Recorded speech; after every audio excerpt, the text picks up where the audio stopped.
Hello, everybody, and welcome to episode lucky number 7 of the Game Groofs podcast, the all-encompassing weekly gaming podcast from the Goodnight Groofs. That's us. Before we begin, a quick reminder that Game Groofs is moving away from featuring a pure news segment since we have the GG replay covering gaming news 3 days a week, but we'll still touch on some of the week's news in other ways. So if you're here for news right now, unsubscribe. No, quit. Check out the replay. No, stay subscribed, but check out the marketing pitch there from Paul. First thing, you gotta love it. Get out of here. We have another show for you. Game Groofs remains a work in progress, so any and all feedback on the show and its segments is greatly welcomed and appreciated. You can email us at gamegroofs@gmail.com, or if you're watching on YouTube, leave it in the comments below. My name is Matt, and today I'm joined by Paul, Josh, and Mike. Changed it up this week. Ooh, and instead of just asking you guys how we're doing this week, I want to ask everyone what their peak of the week has been. All right, so we're moving right into the first segment, peak of the week here. What's the best thing that happened to you this week, Josh? It's been a hell week from work. Again, like it was fucking last week. I'm in pain. Someone please save me. No, it's gotta be Final Fantasy. I've now on post A Realm Reborn, and I've enjoyed the story up to this point a lot. Okay. I've made a lot of progress, and it's Are you playing the free trial Heaven's Ward expansion? Not yet. I'm not there yet. It is free up to level 60, and then including the Heaven's Ward expansion. And it does include the Heaven's Ward expansion, in fact. Give it a shot. That's FinalFantasyXIV.com. Not a sponsor. But yeah, I've enjoyed it a lot, and it's been nice to get into another MMO for once. It isn't WoW. Good. Mike, what was your peak of the week? What was the best thing that happened to you this week? I got to play Final Fantasy with Josh, and now I can continue skipping all the dialogue and ignoring everything that goes on in that game and just leveling up my character because it's my dream. I don't care about any of the story. It never gripped me, and yeah. Now, when you say skip the dialogue, you mean you have to wait for the cutscene to still progress, and you have to actually let the dialogue play. Oh, no, I just skipped the cutscene. Can you skip the cutscene? Oh, yeah, you can skip the cutscene. Yeah. I did that. I didn't know you could skip it. I thought you had to let it play out. Okay, well. There's unskippable ones, and those aren't terrible. They know the ones that they want, that they let you skip. They're like, this one wasn't so good. You're allowed this to skip This one wasn't great. Get out of here. When does the voice acting come into play? It's in and out. 45. Yeah. Oh, okay. It comes in steady around 45. So I stopped playing right before that. Yeah, don't worry. Voice acting came in, and I wanted the voice acting to leave. I did not think it was. I liked it. It was like a bad dub anime, but at least it was an MMO. So it was a very bad. It was an MMO. Is that okay? At least it was an MMO. Whereas so they have an excuse. You mean. Exactly. Right. I hear it gets better in Heaven's Ward, which is free, by the way. Awesome. Yeah. Final Fantasy. Yeah. Imagine having to have a 60 level demo in order to sell your game. Paul, anyways, Paul, what was your peak of the week? And please tell me it wasn't Final Fantasy 14. Oh man, God, no! I don't have 60 levels to get the game get good. No, peak of the week. I did a lot of disjointed stuff this week. Nothing super exciting. Just lots of errands. Honestly, the peak of my week this week has just been doing Groof content. It's been a lot of fun. We've been doing some great replays. I think I've been getting really good, and I'm excited to do Groofs tonight. So I'm having a good time. That's kind of the peak of my week. Otherwise, it's kind of been a lot of busy work and little errands and stuff that I don't really want to do. So I'm hoping it's going to be all up from here. Good answer, Paul. Good answer. Yeah. So about Final Fantasy. My peak of the week was getting that sweet platinum trophy in Ghost of Tsushima, and I'll talk about it a little bit more later, so I'm not going to go into it here, but that was definitely my peak of the week. I thought your peak was going to be returning to Order 1886. No, and we'll also seeing be how talking. great it was. We'll also be talking about that later. Yeah, there was a little. I watched GG replay. A little taste of that on the replay yesterday. Yeah, no, we'll be talking about that. More All later. right, cool. Trending topics, guys. In trending topics, I give our panelists a choice between 3 search terms. They have to tell me which term they think got the most searches over the last 7 days via stats from Google Trends. We're going to play 3 quick rounds. Guys, round 1. Tell me which one had more searches. Halo Infinite, Fortnite, or Call of Duty? Damn. That's a toughie. Halo Infinite, Fortnite, or Call of Duty. I'm going to go Halo Infinite. Yeah, same. I'm going to say Fortnite. The answer is Fortnite. God damn you, Ariana Grande. Now, what's funny is I actually... there's no news. People are just always searching Fortnite. And I think that has to be it, because I actually did this... I think I did this search 2 days ago, which was before the Ariana Grande stuff was official. It was like maybe starting to be rumored. So, yeah. So, interesting. Fortnite, like Paul said, I think is just always searched. If you're 8 years old and you are on the... Google. Sorry. You're good. Next round. Microtransactions, loot boxes, or battle pass? Microtransactions, loot boxes, or battle pass? Battle pass. Why would you Google any of those? I don't have the slightest clue on this one. I don't know. For sure, battle pass. Yeah, I agree with that. People, I don't want to give away the game here, but my thought is like people are interested in what's in the battle pass. Someone's like, I can't wait to find out what's in those microtransactions. But like, I'm just gonna go with I don't know, microtransactions. Sure, why not? I'm just gonna go with it. Yeah. Okay, battle pass. Yeah, sure. So Paul must have been right. It was battle pass, and this was not close. Like battle pass was just so much higher than the other two. It wasn't even close. Mm-hmm. So that must be the reasoning. Microtransactions is too long to type. You know what? It's funny because MTX has way more searches than microtransactions. So yeah, that makes sense. Round 3: Apple, Microsoft, or Amazon? Damn. Oh, okay. Hard. Amazon. Apple. I'm going Amazon.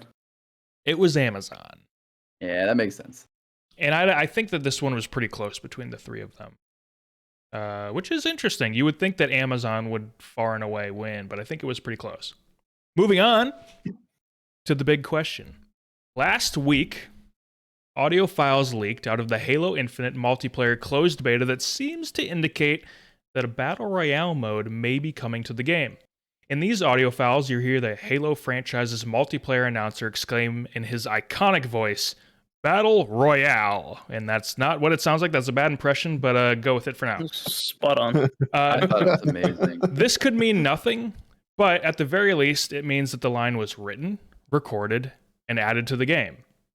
A Battle Royale mode is, in at least some capacity, in the minds of 343 Industries. Maybe the mode has been canceled, maybe it's yet to be announced, or maybe it's being planned as a post-launch feature or a possible post-launch feature. Whatever the case may be, it's a big leak, especially considering that 343 has told us multiple times that they're not doing it, even saying that the only BR they're interested in is the battle rifle. So here's the big question for you guys. What do you think this audio leak is indicating, and should Halo Infinite multiplayer incorporate a Battle Royale mode? In what ways would the game benefit by not including one?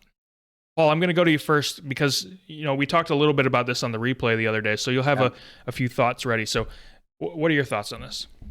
Yeah, for sure. I think Battle Royale totally makes sense. Like we were talking about before, this is something that possibly was rumored to be announced by Microsoft even earlier than this. I think when we look at Halo Infinite going free-to-play multiplayer, to me that just makes total sense to add in a Battle Royale mode for that. We have a Battle Pass system coming into play. We have we're hearing about Battle Royale types of mechanics in the game.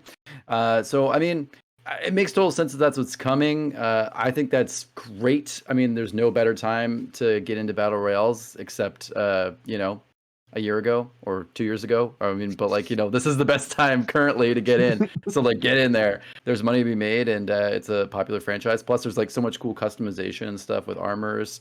Might be good for microtransactions. So pretty cool. I guess I'd say the only downside is just the microtransaction basis. I mean, battle passes are cool. We're seeing that so far, but I don't know. It's hard for me to imagine a major downside to a Halo Battle Royale. I think it seems like a lot of fun. I think if there's any downside, it'll be to the free-to-play model in general. But I don't know if the Battle Royale specifically will take away. The only thing I would say actually is that maybe I've thought of a negative as I ramble, which is that I think, like you were saying, Matt, with certain companies taking resources away from other products and moving them to things that are doing well. If the Halo Battle Royale really takes off, would it then maybe be more possible at 343 or Microsoft might put more money towards the Battle Royale and maybe limit other, products in the arena shooter part. So that could be a negative to that, but otherwise, I'm pretty hyped. Mike, what about you? What are your thoughts on this? Back when we first talked about Halo Infinite in the first Game Groofs, maybe the second episode, I said, Battle Royale mode for Halo makes sense and they should do it. I still think that I should stand by it at this point. I think the game mechanics of Halo kind of fit a Battle Royale mode. I think it'd be fun. I think with it being free to play, why not? I think if it can't be too much of an extra burden on what they're doing already, so why not just go for it? And if it flops, you stop doing it, whatever. That being said, I don't know that the audio leak really matters. And I only say that because looking at games that I've played in the past, like Heroes of the Storm, where they try to have characters have voice interactions with other characters. So they only get so many days with their voice actors. So they have them record a bunch of lines, even for things not even in the game, just in case. So I don't know if this is any indication that there is a Battle Royale mode coming. I wouldn't be surprised if a Battle Royale mode is announced, but this isn't like a nail in the coffin. It's going to happen. I feel like they had like a day with the guy and was just like, record these lines just in case, because we don't want to pay for another day. I agree with that totally. I think the only thing that pushes it over for me is the fact that the line was actually added to the game instead of just left in the files somewhere. Josh, what about you? What are your thoughts on this whole thing? I mean, I'm going to echo a lot of similar sentiments. I mean, I'm not a big Battle Royale guy by any means, but I've been recently even getting sucked in. I don't dislike Apex. I don't dislike Warzone. Is it my favorite style? No, just because of how I like to play shooters. But, I mean, it's enough to even draw me in, and I really don't like dying. It turns out I just need to get good. That said, I mean, it can't hurt them. It's going to be good for the game, I think. I mean, they're already using the free-to-play model, so you may as well just roll with it. Like, I understand there's going to be microtransactions, and I can deal with that if it's free. So, yeah, overall, I think it's great. Do I think they're actually going to do it? I think so. They'll probably release the game at base. Get it out the door, make sure people like it, make sure the interest is actually there before they develop it more. I'm sure they have something in place, kind of as at least a baseline, and then they've probably already built up somewhat around it now that I've kind of seen out there that people would be sort of into it, at least, on certain subreddits, that kind of deal. So, I think it'll all just kind of determine on how Infinite does just at baseline. But I mean, if Infinite does well, which based on everything I've seen, based on that initial flight that happened this past weekend, I really do think people are going to go nuts for it, because people ranted and raved about Infinite this past weekend, like in a big good way, as far as gunplay and all that goes. So I think it'll fit it, and I mean, it may get us away from as good as an arena shooter as Halo can be. I think it's good to have that option to take it away from just the arena shooter and the fun custom games, and throw people into something that's a little more competitive in that way as opposed to the usual arena style. I'm excited for it. I mean, it's Halo. I'm going to be excited for it regardless, but I think it's a big change, and I hope they input it. Whether or not it's going to be there, I think, is to be seen. I think that Halo Infinite's going to work even if they don't have a Battle Royale mode. But one thing that I said on the replay was that I think it would only enhance the game. I think it would help draw more people away from those Battle Royale games and Battle Royale modes like Warzone and Fortnite and PUBG and Apex and all that kind of stuff that people are already playing, who play that because they are battle royale modes, and not necessarily because of what the game, is outside of that, but they just like the BR mode. I also think that generally the time to kill in Halo it already lends itself to a BR mode. And that's like the number one thing that I think about when I think about Halo BR. I just don't really see any reason for them not to do this. Now, as far as benefits that would come by not including one, so to answer that question a little bit differently, one thing I could see is 343 taking time to develop their own version of a BR mode, which changes things up a little bit, enough to feel different while maybe evolving the genre in some way. Obviously, I don't know. I can't predict that because they'd be changing something, taking their own direction on something. And if they can do that while still feeling true to the game mode that is Battle Royale, I think that could go a long ways in taking people from these other big Battle Royale games that maybe they're starting to feel like it's a little bit stale. I want a refreshed version of Battle Royale, and maybe something like that could be that. And in that case, it wouldn't necessarily be, sort of answering the question, how would they benefit by not including one? Well, they might benefit instead by not including traditional Battle Royale, but trying to change the game a little bit. Just trying to evolve the genre. Because it really has remained pretty much unchanged since Fortnite and PUBG really popularized it. I mean, there hasn't been anything super revolutionary that has come with it. Honestly, I think the most interesting Battle Royale that isn't popular is Realm Royale. I think they probably do the most interesting things out there. Maybe Apex Legends. They sort of added the hero shooter aspect to it. But I think that if they can find a way to change it up a little bit, then maybe they'll be able to grab some of those other BR players. If they don't, then it's just another BR. So I think they do have to change it up a little bit, so that they become a force that the competition wants to copy instead of them being the copycat so many years later. Then maybe it takes off, and then Fortnite has to evolve and change their game to play more like Halo Infinite's Battle Royale. Who knows what could happen? But I do think some sort of Battle Royale is definitely coming to Halo Infinite. I think it's interesting, Matt, that you mentioned Realm Royale. I was actually just recently hanging out in their community a little bit on Reddit and seeing things like that. And evidently, it seems like everyone's very mad.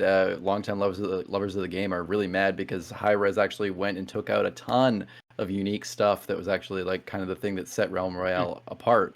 And now everyone has pretty much abandoned, or a lot of people who were diehards have abandoned the game because the game has become kind of homogenized and like every other Battle Royale. So interesting to see. Now, I'm not saying that's because it was failing necessarily. Like maybe that's just corporate interference in something that actually was cool and setting it apart. Or maybe it wasn't making enough money that they had to maybe try to make it more palatable. I don't know. Interesting thought, but I thought it was interesting you mentioned Realm Royale as an example of going your own way, because maybe that could be a horror story potentially for 343 to be like, maybe we'll just make it the same as Warzone or something because we don't want to rock the boat. So yeah, interesting thought, I guess. I think Hi-Rez did a really poor job of advertising Realm Royale. What's the name of their MOBA game?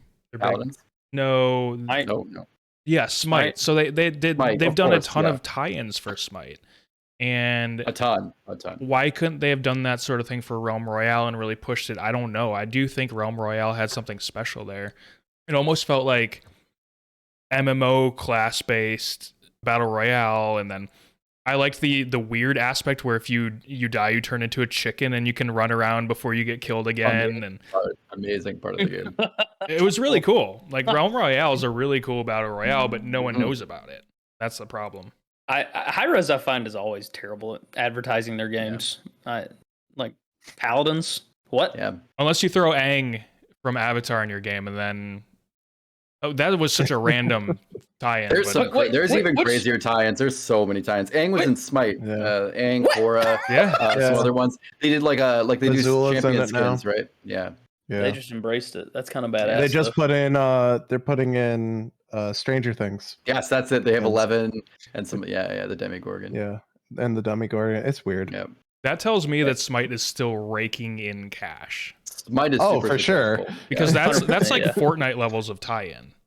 Which is Obviously, crazy. Super successful and horribly balanced. Yeah. But it's crazy when you look at something like Smite and you see them doing so well, and you think like, man, Paladins is like a solid game. Like Realm Royale was actually like legitimately pretty interesting. These guys they could seem like they can make any game in any genre and just kind of throw it out there, or like at least in a lot of these new upcoming genres, and throw it out there and actually make a good game. So it's kind of strange that they aren't able to market them all enough, because that seems like to be like the main issue, just getting player bases in those games. I learned the other day that Realm Royale was actually originally a game mode in Paladins, and then that made me think like, well, what if Overwatch became a battle royale mode, or had a battle royale mode, and then I'm like, oh, I guess that's Apex Legends. So, any final thoughts on this? I think the Overwatch battle royale mode is Activision Blizzard's current staffing experiences right now. Yeah, probably. Oh my God. And I don't know who's winning. I guess Bobby Kotick is getting the victory royale. When Bobby's the last one standing, that will be the winner. The Damn, number one bro. victory royale. J. Allen Brack just went down, bro. Get him up. Not enough chug for him, man. Are we all in favor of Halo Infinite having a battle royale mode, or is there a concern that it could take attention away from what makes Halo Halo? Is there a concern for that? I don't think so. My main point is going to be 343 has struggled to make a Halo game that's actually good. So why not throw all the shit at the fan and see if it will hit? Because like what they've been doing hasn't been successful. So why not do something different? And as long as the Battle Royale mode has that Halo feel, it's not going to matter. No one's going to sit there and say, oh, but my arena shooter, they just aren't. Like the arena shooter will still be there. Yeah. Halo hasn't been Halo in a long time. I think it's cool too, because to have the whole game, the whole multiplayer be free to play, because often I'll play Warzone and think, man, this just makes me want to play multiplayer COD in the normal kind of setup and team deathmatch, but I don't want to buy it. So, which is whatever, that's me. But I'm just saying, there's going to be a lot of kids and other people and just cheap people playing Halo, playing probably who might be brought to Halo by the Battle Royale, who never played Halo before, and then it's like, oh man, I'd really like to just play this actual game, all these different modes. Here you go, they're free. True. Pretty cool. There's a lot of cross promotion with that. Definitely. Yeah, Warzone was like how we would warm up before team deathmatch modes, or vice versa. We would warm up in team deathmatch and then go play Warzone. I will say Warzone is what got me back into COD multiplayer. So same. Yeah. It does work that way. Mm-hmm. Before we move on, I'm going to throw this out there. I want each of you to give me your percent chance that Microsoft, if Halo Infinite fails, if they ask Bungie to make the next Halo game. Okay, I'll go first. 0%. Okay. Sorry. If the question is, are they gonna ask? I would say, maybe. Was the question, would Bungie do it, or is the question, would Microsoft ask? Would Microsoft approach Bungie?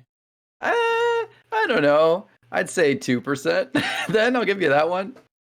I'm gonna go the big 1.5%. Nice. Oh. Price is Right rules when it actually comes out. You can't win percentages, but what do you think, Mike? How well is Destiny 2 doing? I think pretty very well. Pretty well. Yeah, they're not moving away from Destiny at all. They could put a smaller team on it though. But also look at what's currently happening at Activision. Maybe Bungie's looking to maybe shake things up a little bit. That's what I'm thinking. Is like before it was Bungie wanted to make Destiny and moved into Activision, and then that exploded. So I'm gonna say like 10%. Actually, you know what? Phil Spencer seems real friendly lately. Yeah, so 25%. I think that's very fair. I think it's very fair that, like, when you said ask, I really feel like Phil might just ask to ask. Like, he's not going to have like a big thing about like, I feel uncomfortable asking Bungie. He'll probably just be like, yo, you guys want to make a Halo? No pressure. But I think I'm around 25 or 30% as well. I could totally see it being a possibility that if Halo Infinite doesn't work, if they're just like, all right, 343 has not made a good Halo game. Let's just go back to the source. You know? Now, super quick percentages that you think Bungie's going to make the next Halo game if 343 fails. 0 for me. They'd say yes. 5%. Really? I'm gonna change it up. Go 10. What? Let me So you think 0? You think it's more likely to happen than the ask to actually come? Yeah. I would say still like I would say probably 40%. Wow. So you think 40% if this game tanks that Bungie is going to make the next Halo? At least another studio within Microsoft. No, that's not the question. But it's Bungie's the crazy That thing. Bungie would, so let's put it on the fridge. It's going to Bethesda, baby. Let's No, go. God, no. Arcane will make it. Halo 76. Halo Loop. I don't know enough about Bungie's like upper tier management. I don't know who from OG Bungie is even left there. Yeah, I think it's like pretty different. To me, like if OG Bungie's there, I feel like OG Bungie's like, this is our baby that's been beaten up and thrown through a wood chipper. Let's fix it. God, talk about like making your own hype. You don't even have to market. Like it's just like the amount of hype. If they say, "Hey, we're coming back and we're making the next Halo," it could suck and people will buy it. All they would have to do is put up a 7 in the Halo font, then fade back in with Bungie, and that's it. That's your teaser. That's you it. don't need anything else. 100%. That would be so awesome. Yeah. Halo had such a weird life cycle, like from starting as a Mac game to it was supposed to have a DS port at some point that got canceled. So it's strange. Wild. To the fact that they made it in literally 8 months or something like that. Wild. Yeah. Wild stuff. Let's play a mini game. Let's play Name That Game. In Name That Game, I give the panelists up to 10 clues. Oh, yes. The clues start off more vague and progressively get more specific. The first panelist to guess correctly wins. You only get one guess. If you're wrong, you're out. We take game title suggestions from our $1 plus supporters over on Patreon at patreon.com/goodnightgroofs. All the value. All the value. All right, gentlemen. Let's do this. First, I'm ready for Paul to dumpster me. Oh, yeah, okay, we'll see. I'll just take the same answer you did last time, so we both lose. The same Hey, you live and you learn, Paul. You gotta live through your problems before you learn. All right, first clue. This game holds a score of 89 on Metacritic for its original release. This game originally released on just one platform, but has since appeared on many more, including the PlayStation Vita. Okay. This game first released in 2016. This game has sold more than 10 million copies. This game received a board game adaptation earlier this year. What? This game has a large modding community. This game did not launch with multiplayer support, but the much requested feature was added later on. God. This game was originally developed by one person. Stardew Valley. Stardew Valley. Ding, ding, ding. Yeah. I would have never fucking guessed that. I've never played it. I don't know anything about it. I just know Concerned Ape magically made the game on his own, yeah. The last two clues were it's a mix of RPG and sim. And then the final clue, it was largely inspired by the Harvest Moon series. Stardew Valley. I had no idea Stardew Valley was on Vita. The Vita thing, I think, screwed us all up. When you said Vita, we were all like, what good game could have been on Vita that came out in 2016, but that didn't launch on Vita? That's so weird. A lot of games in that era were ported to Vita. That's crazy. It was sort of like people would port games to Vita, and then the Switch came out, and they're like, well, actually, we're just going to port it to Switch instead. Yeah, but there was like that weird lag, almost not even a full year, where they were still doing stuff like that. Yeah. All 5 users of the Vita. Yeah. All 5 users. Oh, the Dreamcast of the handheld age. Let's hop over to the water cooler. Let's take a quick break around the water cooler to discuss the games that we've been playing this week. Mike, let's go to you first. What have you been playing this week? Oh, well, I've been playing Persona, the 5th one, not Royal, which kind of regretting not playing Royal, but I'm okay with it, I guess, because I already own Persona 5 and I wasn't going to buy Royal for the sake of playing Royal, I guess. Now, what does pretty good. Royal add? Like, what features does it add? Do you know? I have no idea. I know it's longer. I know there's added content, and I know that the soundtrack is a bop. Oh, So I heard there's a lot more like slice of life stuff in Royal and a lot more of that kind of stuff, which was kind of interesting to me. oh, really? which is interesting because I feel like there's plenty of slice of life stuff. There's a lot of it. Like I played 2 hours today and had one bout in the Shadow Realm. So yeah. Is that what they call it for real? I don't know what it's called. I don't remember. It's essentially that, though. I mean, you fight shadows. You're in a different realm. I'm just gonna call it that until they tell me what it's actually called. Send you back to the Shadow Realm. Is it like called the metaverse or something? I don't know. Oh, maybe it is actually. Yeah. That sounds right, actually. I think that is. So yeah, really good game, really weird game. But not surprising that it's weird. I'm enjoying it. I played Final Fantasy. We know this. Yeah, we talked. Yeah. Yep. Not a whole lot going on there. Guild Wars 2, not a whole lot going on. Just waiting for Ended Dragons. Lots of waiting. Lots of speculation on upcoming elite specs. So ArenaNet sent out a tweet saying, "Who could this be?" And it was a blackened artwork of the next elite spec that they're going to show after the Necromancer one. Who's that? And Pokemon. Yeah, pretty much. And it's a human, I'm guessing, wielding 2 swords. Ooh. And wearing what looks like heavy armor. So we're pretty sure that it's the Guardian class is getting Zealot, but everyone is freaking out about is it Guardian or Thief, and ANET is feeding into it by, I think today they released in that tweet thread a poll. Who do you think this is? Thief, Guardian, Other? And I'm like, why would you put Other? Are they blue boxing themselves? I was going to say, does Hassan work at ArenaNet now? That is really funny though, that they're just trolling everyone with it. I like that a lot. Yeah. Everyone knows that it's Guardian. It's probably going to be called Zealot. So that sounds really cool. Right, I say everyone, but like there is clearly a civil war going on in the subreddit where some people are like, this is Thief, and everyone's like, it's wearing heavy armor, it can't be Thief. What's the most common third guess that you've seen? There is no third guess. It's just pick a side. There will be. Now there's another category.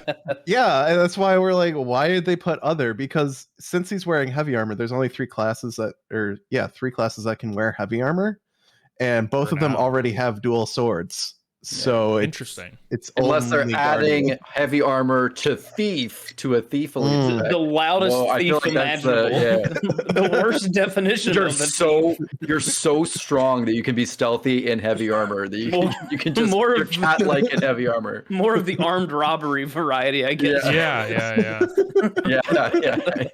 Yeah. More of a militant. It's wild. Oh, what have you been playing this week? I got. Yeah, for sure. I have been so I think, was it last week? I think we did the Bang Marry Kill list kind of thing. Yes. So I killed one of my favorite franchises, Forza Horizon, and that actually made me want to play Forza Horizon. You felt bad. So which I shouldn't. I've killed it. I'm not allowed. No, I'm kidding. So I went and I've been playing a lot of Forza Horizon 4 again. It's a lot of fun. It's been a great kind of casual game to play while I'm watching TV. It seems to be my main gaming all the time lately. It's a lot of fun. I will say car selection, worse than I remember, in my opinion.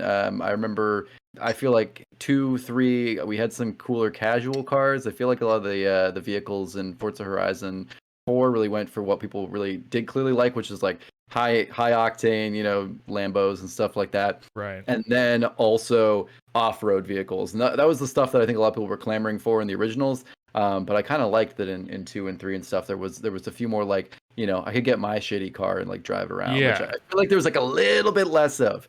In like I was like, oh, I'll get a Honda Civic in this game, and like you have to get like the Type R all like kitted out, and it's like in a DLC. I'm like, I just want to drive my like shitty base model, and I feel like that was in Horizon 2.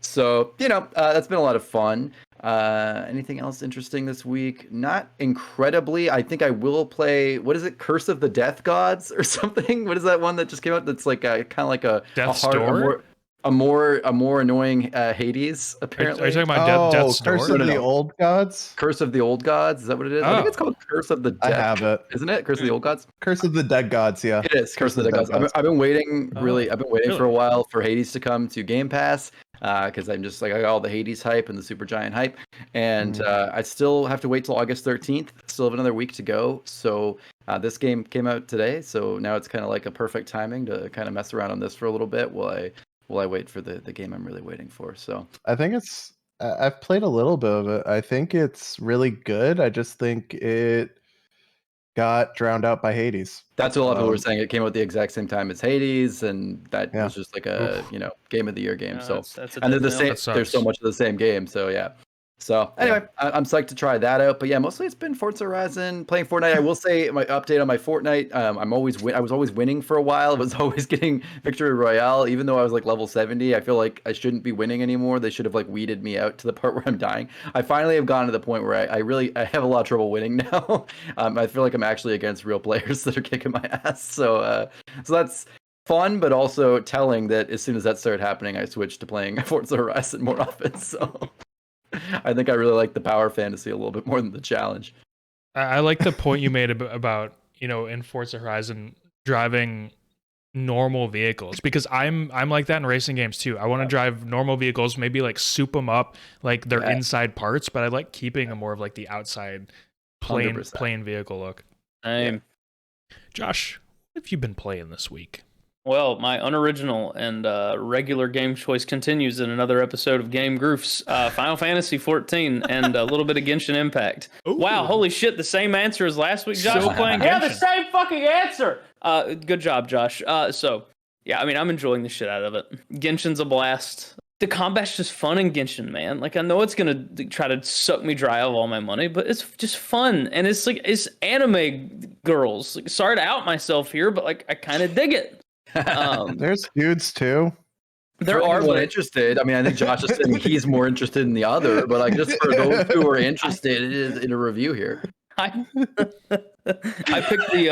picked the one guy, and I'm just now cube crawling my way around the rest of these anime girls.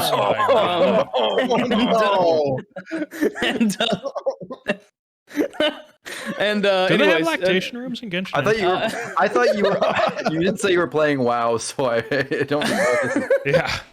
Oh yeah. And then, okay. Yeah. So other than Genshin, I mean, I am enjoying Final Fantasy. I don't want to get too much in the minutia of it, but I started leveling a new job after stopping my other job at like level 40. Got it all the way up to level 50. Switched to a samurai to again engage in weeb fantasy and folklore. Perfect. And into post A Realm Reborn story now. It's actually fun and engaging. I know Mike isn't the hugest fan. I don't know, for whatever reason, it just gripped the shit out of me. And I love it. I literally got a little choked up at the end of the Praetorium. Like the big resounding like, haha, you did it, you won. And like all my like friends that I met from like all this time were all there around me, and I was like, damn, this is kind of neat. So I just have fun. And the combat too of the class I'm playing, Samurai, is actually really engaging and fun. It's actually pretty fast. That 2.5 second global cooldown kind of stops mattering after a while. It's still there. You can notice that it's there, but with the way the combos work, it's fine. It all comes out in the wash anyways. And it's been fun to play and like actually legitimately be into an MMO again after all these years of just basically playing WoW at baseline, because it's the one I've played forever. It's been nice to play and actually enjoy and, have literal hundreds of hours of content in front of me to go do. But yeah. Hey, Matt. Yes. What have you been playing this week? Before I do that, there's two things I wanted to bring up that just kind of I thought about while you were talking, but thank you for asking. I really do appreciate it. First off, in context, you said the phrase "gripped the shit out of me," and I just kept thinking. I just kept thinking, like, in context it works, but like if someone just said gripped the shit out of it, like, anyway. I mean, that sounds like a very quick and efficient, like, method of going to the bathroom. So I mean, imagine in your own minds what this looks like. Anyway, Yeah. No, thank shit. you. Oh shit. Once more, like last week, Mike has reminded me that I forgot about Bloodborne. Oh yeah, that's Once true. again. Yeah, that's true. It's fun. Combat's fast. It's a blast. I'm currently held up at a certain point because the game has actually gotten really difficult, but it's satisfying. Petition to get them to change the slogan to "Combat's fast, it's a blast." Bloodborne. For the PC re-release, I'm just saying they need to have a marketing strategy. I like how y'all all have these nuanced takes in gaming, and I'm like, with my ape fucking brain over here, just like, game fast, Contact fast. Do you think Combat's fast, it's a blast? You're like, get up my slogan off. Friends in MMO, yes, and apes together strong. Return to monk. Do you think Yoshi P would be open to changing the tagline for Final Fantasy to "It grips the shit out of you"? Do you think he would? Maybe. It would be false advertising. We'll save that for 16. Save that for 16. The other thing I wanted to bring up was, and I don't know, something you said made me think of this, but I don't remember specifically what it was. But did you guys see that Blizzard took /spit out of WoW Classic and WoW Retail? Don't even get me fucking started on this shit. You already did. There it is. Yeah, I wish you didn't say it, man. It's just so funny because it's like, it's this thing protecting the whales in the game, and yeah, it's just. Anyway, does anyone have a diatribe that they would like to go on? Oh, I wonder who might have something to say about this. Josh, let's hear your take on this. I just am so goddamn sick of like Blizzard and their, like, not to dive too much into it. I thought them removing Afrasiabi was fine. Good. Get him out of the game, yada, yada, fine. This just feels like bullshit virtue signaling to protect people who just don't want to get spit on because they're on a fucking store mount. Like, just get over it. Like, I don't personally do it, but I don't give a shit if someone were to spit on me if I'm on a storm. I don't give a fuck. And the fact that they had the wherewithal to move it because they willingly, like, took away from their game by putting a microtransaction in it. Yeah. Like, it is just obnoxious to me, and just such a stab at players who wanted a genuine recreation of Burning Crusade Classic in their fucking game. And instead they just said, no, fuck you players. You can't even, show your disdain for this decision. Yeah. And I mean, I get it. Like, some people find it toxic, whatever. You're free to share that opinion, but I think it's bullshit. And it feels like bullshit virtue signaling from Blizzard just to protect their whales. That's the thing for me. I don't even think it is. I don't even feel like it's virtue signaling, because that seems like it would go with like the zeitgeist of like the common people all going like, we hate this. I feel like it's nothing to do with that, and it's 100% the whale shit. I think it's 100% just like the same thing as always. We follow the money. We follow who's paying us. Hey, you guys don't want to play the game anymore, and you think we're douchebags? And like, fuck you. We don't care. We're gonna take away anything you guys could say about anything, because the only people we care about are the people who are still gonna give us the money, and it's just nasty. Exactly. It's very weird. The deluxe edition costs like $70 odd. Mm-hmm. So let's say you played Burning Crusade Classic for, I don't know, 3 months. Mm-hmm. The people that paid for that deluxe edition gave them more money than the people who subscribed for 3 months of Burning Crusade Classic, which was a hefty amount of content. Which, by the way, why is the deluxe edition $70 when actually playing Burning Crusade Classic is just the cost of a subscription? You're not paying a box price. So what makes the deluxe edition $70? Because they don't have a box to sell, so they need to up it. Warp Stalker mount. Which do none of you guys know? Did they remove the Afrasiabi NPC, or did they rename it? They renamed it. Okay, and yeah, it's because it finished the quest. For it's a huge part of like multiple quests. So I was like, that would be really weird if they just removed it. And they did change like Frasiabi and Stratholme. Yeah, they entirely changed. I remember that being in Stratholme back in Classic. Yeah, I remember that too. Yeah, vanilla. But I'm glad they took /spit out of a game in which different races kill each other, because that was definitely the main thing. With the entire impetus behind it, screw anyone who doesn't like what we do. We're gonna keep doing it, and only people who like what we do can exist in the game. Pansy asses. Great. /spit was taken away from my childhood now. A lot of /spitting back in the day. I don't need to. We don't need to know I, all the Torah details. Oh, man. okay. Well, I won't go into it. But it as a non WoW head, I don't know that I would notice if someone was spitting on me in game. It was always funny to me. I barely noticed chat at this point. Anytime I did play, Chat's moving so fast with boosts, you can't see the spitting anyway. Exactly. Josh, right? And there's Josh no emote. messaged me in Final Fantasy, and it took me probably 5 minutes after his message went to me to notice that he sent me one. Yeah, I had a friend recently say, "You never respond to my messages in WoW," and I was like, "You're messaging me in WoW? Like I've never seen that. I've never looked. Like I don't like I'm not looking at the chat anymore. Like I feel like when I was younger and I used to be in guilds and we talked more, but like I'm never doing that anymore. I'm just like doing dumb solo stuff and I never pay attention to chat at all. Can't you also customize the chat window to just get rid of emotes? I don't know. Yeah, you can take out emotes completely. I'm fairly certain. Well, just like anything else. You'd think that would solve it. But why should the whales have to get rid of all the emotes when only one is, triggering them? So they pay a lot of money. They pay a lot of money, guys. I did like the recent change in retail where whispers come up in like a new chat window. That was kind of cool. Love that. It was really hard to get used to though, because I would totally miss, like Paul was saying, I would miss people chatting me up because I was so used to seeing it in the main box. Yeah. Anyway, I'll go back to Josh's wonderful question and asking me what I played this week. Thank you so much, Josh. I did last weekend. I finished up. Moving on to the next. I did finish up Ghost of Tsushima, the platinum last weekend. Got that trophy. I'm looking forward to the director's cut in a few weeks here. As I mentioned on the replay a couple days ago, I'm glad the timing worked out this way because I'll probably still have the muscle memory from the game and actually be able to play the DLC. Otherwise, like, usually when DLC comes out, it's like, it's been 6 months, it's been a year, like, I don't want to go back to the game. I'm not going to know how to play it anymore. But yeah, Ghost was an amazing game, probably my second favorite of last year, behind Last of Us Part 2. But it's closer than I would have ever guessed.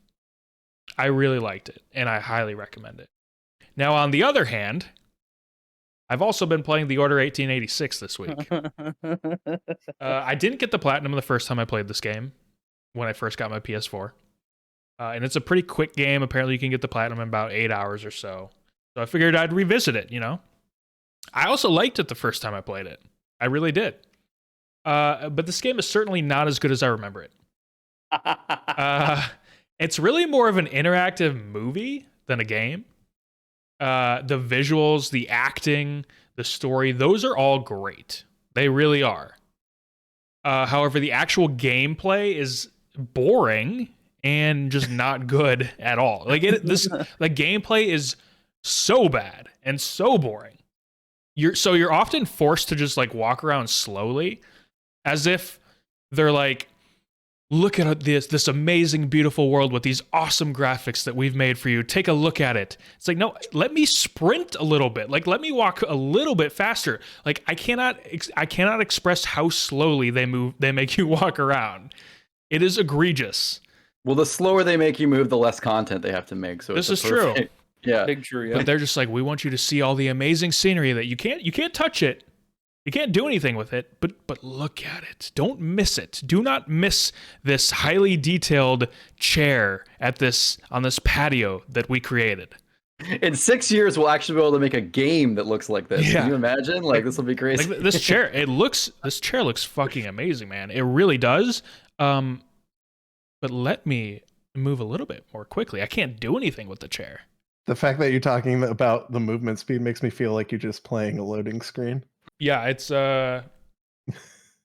pretty bad. The cover shooting is extremely clunky. It's frustrating, and it just feels like an afterthought. This game was very clearly built to sell it during an E3 press conference. Everything you can see in an E3 demo is going to sell you on it. But when you actually get your hands on the game, you realize that it's just not fun.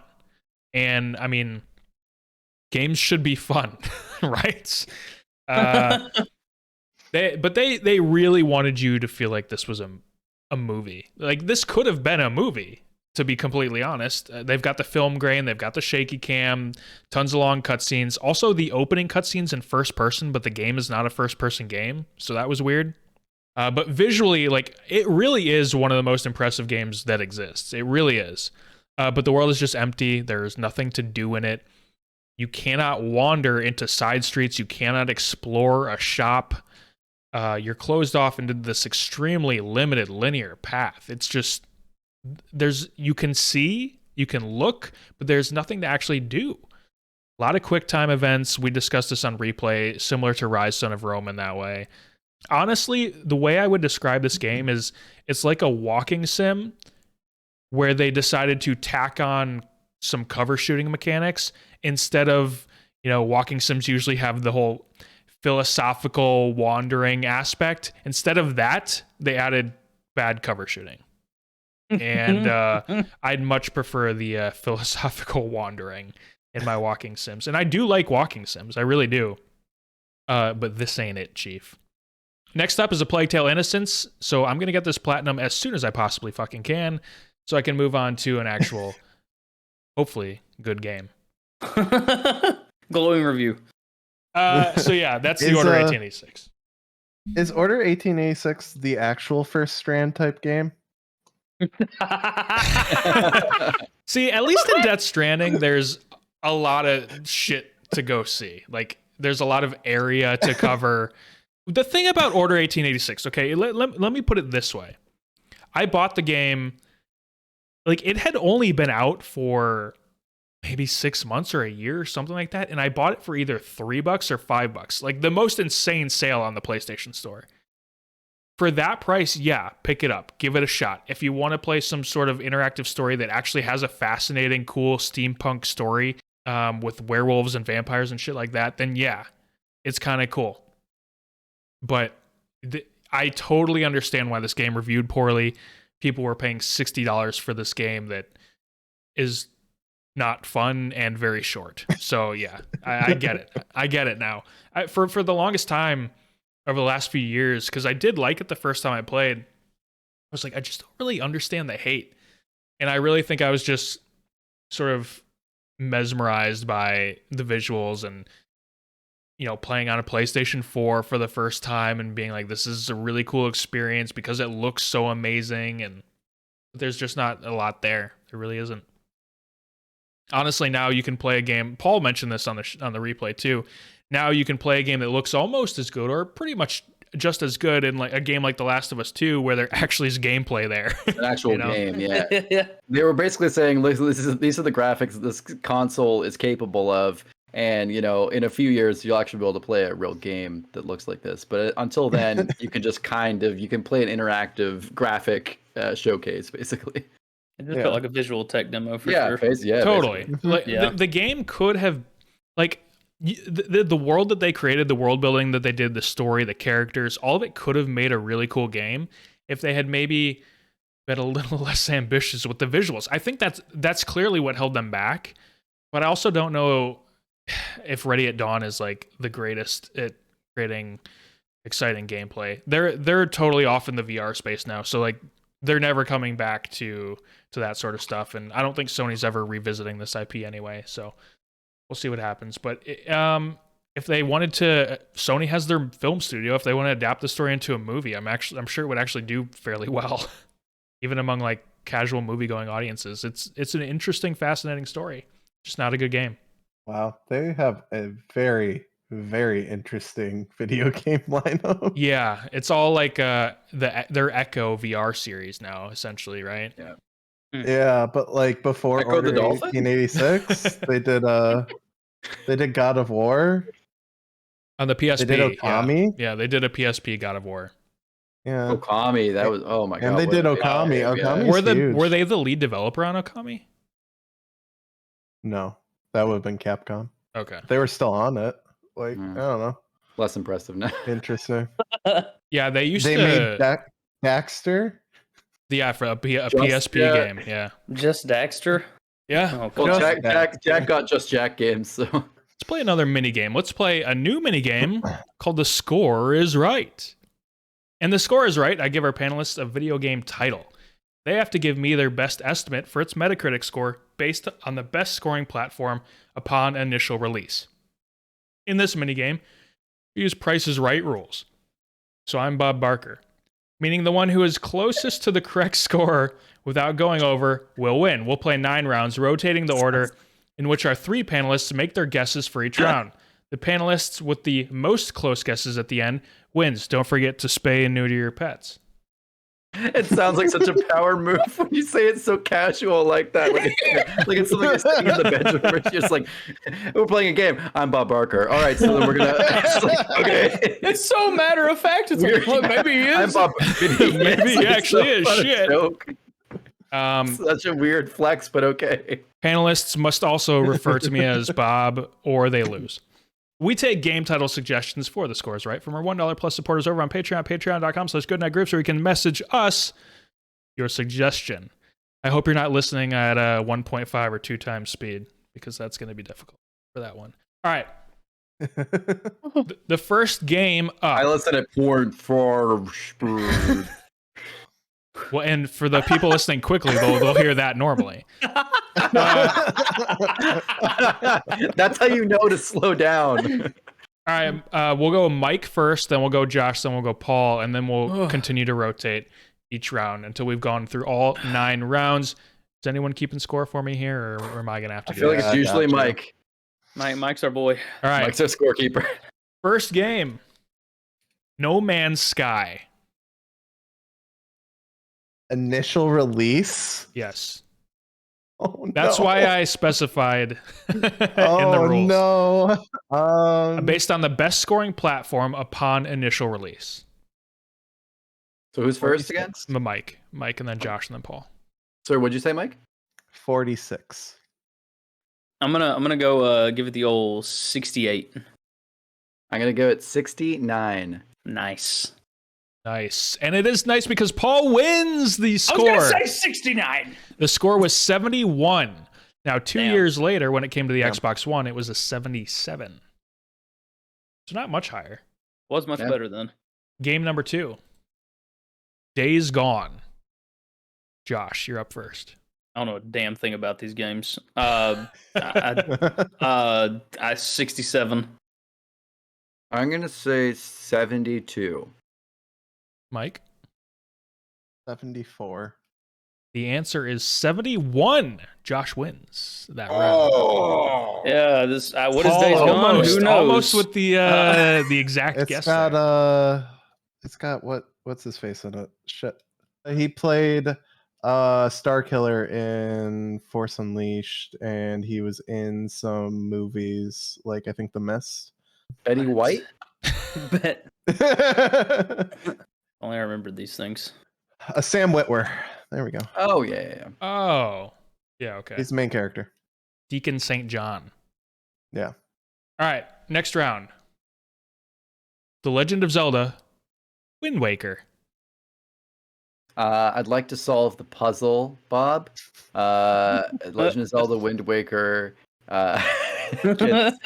gets so I decide what the game score is and then I win. Cool. I'm gonna say 74. Not high on Wind Waker. Mike. 84. Going 87. It scored a 96. It's a Zelda game. Which is shocking. Boys, you could poop on a plate and put Legend of Zelda, the Legend of Poop, and it straight to the top. 94. Skyward Sword did not do that well. Yeah. I do remember, like, upon release, though, Wind Waker got a lot of love years later. Yeah. But people did not love it when it first came out. But apparently the critics did, so I don't fucking know anything. Critics did, yeah. Okay. People were sad to lose because it's a good game. It's just, it was a weird Zelda game. Yeah. It was cartoony and ships. Like, what? I love that game so much. Oh, it's so good. All right. 4th round. Paper Mario for the N64. Oh, that shit's my shit, man. 89.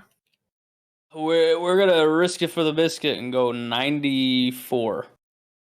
Nice. I'm going to. I'd like to. Sorry. Let me get this right. What is 95? There we go. Paper Mario on the N64 scored a 93. Hey. You were Bitch! so close. I thought we were getting kind of high, but I should have lapped Mike. Damn Damn it. that was good. I knew when I was researching these, I wasn't quite sure what the score would be, but I knew it had to be high because it has spawned so many sequels and spinoffs. Mm-hmm. Definitely. Right. Next game, Dreams on the PS4. Oh no! Oh God! This is I'm not going first. Josh is up. We're going 57. I am on Dreams. I'm gonna go ahead and say 68. I might have gone too low. Yeah, I'll go 70 because I feel like it just delivers exactly what it's supposed to. I agree. Yeah, I was kind of low. Let's see. You guys really put the hate on Dreams. It scored an 89. Yeah. So, have you seen the games people have made in that? Right, but we're not judging Nightmare fuel. the games people have made. It does what it is supposed to do, which is allow You people could to make a games. good game in it, but It's everyone makes really- creepy, weird, terrible games So- in it. But that's their choice. I actually did. So I tried Dreams again like a month ago, and I was like, all right, it's been a lot of time. I'm sure there's some really good games in here now. It's full of shit.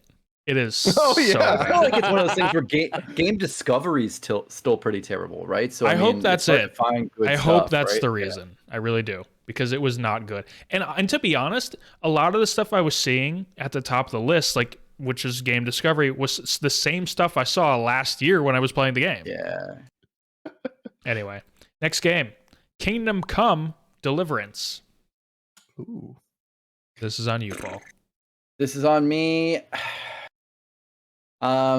It's like a number. It's a number. It starts with a 7. It's kind of like a high. Do you know Matt? Matt, do you know what I'm trying to say? It's like I'm trying to get you to get. It's like not a 77, but or a 79, but. I'm playing $25,000 pyramid. It's 78. Mike. 82. Damn, y'all left me between a rock and a hard place. I don't know anything about this damn game. I don't know. Same. 75. I know there's farms and shit. The answer is 76. Josh wins. Let's go, boys. Oh, I was thinking we might have had our first one where no one got it, but Josh went out there and proved us all wrong. yeah. Really good cum type game. Yeah. After Strand games, I really like cum games. Yeah. I think that's what Hideo Kojima's working on.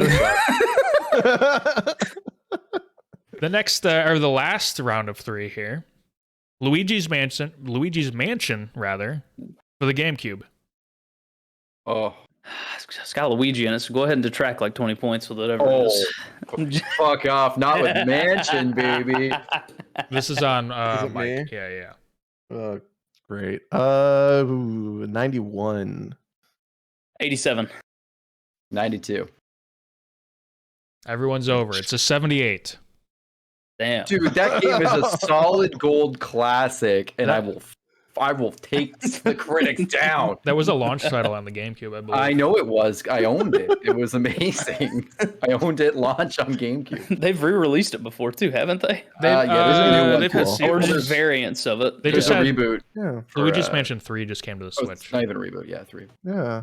It's really good. Mario. Next game, Assassin's It's bad Creed. when your main character The first one? is asking where the main character is. Yes, the next game is the first Assassin's Creed. Oh my First god. Why is he running? Good like luck. that? Stop running like that. It was certainly an Assassin's Creed game, technically. It was. A Creed type game. I'm gonna go The purist. 87. Just with it being new and fandangle read, and maybe it sucked dick. I don't know. We'll find out. That's me now. I'm gonna go 83. I'm just gonna go with $1, Bob. Shit. Nice. Good got decision. the first one. Good decision because it was 81.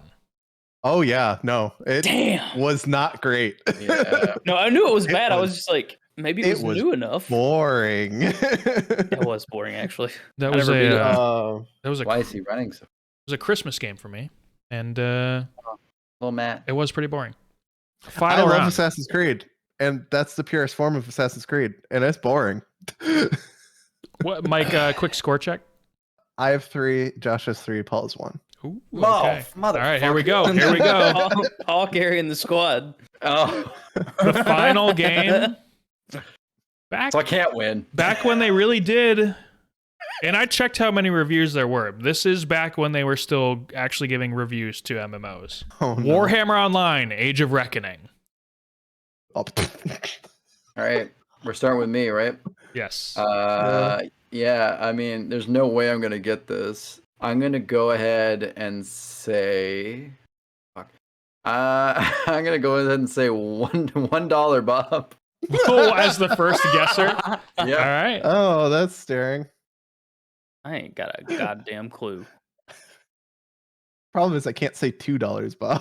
I mean, You you could. can. You can easily Yeah, do but that. then Josh gets the He win. could say Yeah, $3. If he gets it right, if he gets it remotely close, yeah. He just has to Well, say he could just say three. 3 and he wins. I know it's tough. I thought I'd really do a psychological game. You did to yourself. I've lost, so it doesn't matter to me. God, I don't know anything about this MMO. You have named. I've known something about every one of the games you've mentioned. So sorry to hear that. It's a reckoning type game. Yeah, I think so. Lots of reckoning. War too. Hammers. A lot Online. of wrecking. I'm gonna go Cars. 63. Of. All right. We're gonna risk it for the biscuit, and we're gonna say our good friend 67. Wow. That was dangerous. You could have screwed yourself, but you didn't because it scored an 86. What the? I just assumed. I was like, who knows? I just think they had to have gotten a decent score, but yeah, People Bob liked Barker. it until they realized it was insanely unbalanced. So, but it did a lot of things early on with public quests and all that kind of stuff. Sorry, Josh, what were you gonna say? I was gonna ask if I win a base model of a Hyundai Elantra. actually no. You're just gonna get to spin the wheel, go to the showcase showdown. You might be able to. True, win the true. launch, right? So Okay. we're just gonna string you along. You won nothing because our Patreon can't afford it yet. That is patreon.com/Goodnight Groofs. You win a free pet spay and neuter. Whichever one of your cats, bring them to me. Yeah. I got my spork ready, my grapefruit spoon ready. Oh my god! No. Grapefruit spoons look really menacing. They do. It's a hot take. They're aggressive spoons more so than a spork. They are. Can we talk about a great band name, by the way? We should actually petition to change from the Goodnight Groofs to the Grapefruit Spoons. It's way too hard to say. Really close, really close. Welcome everybody. We are the Grapefruit Spoons. Spoons. All right, let's That move is a on. menacing spoon. Let's move on to audience questions. Every week we address 2 or 3 audience questions, comments, or concerns. We take questions from our supporters over on Patreon at patreon.com/goodnightgroofs, which I just mentioned. What tier, Matt? Can they make Well, suggestions? you can leave your questions in the comment section of the previous episode's post. The $1 tier will get you access to question submissions. We also take submissions over Value. at gamegroofs@gmail.com and in the YouTube comments, but our patrons will always receive priority-ish. Write us in a question. I am dying from writing my own.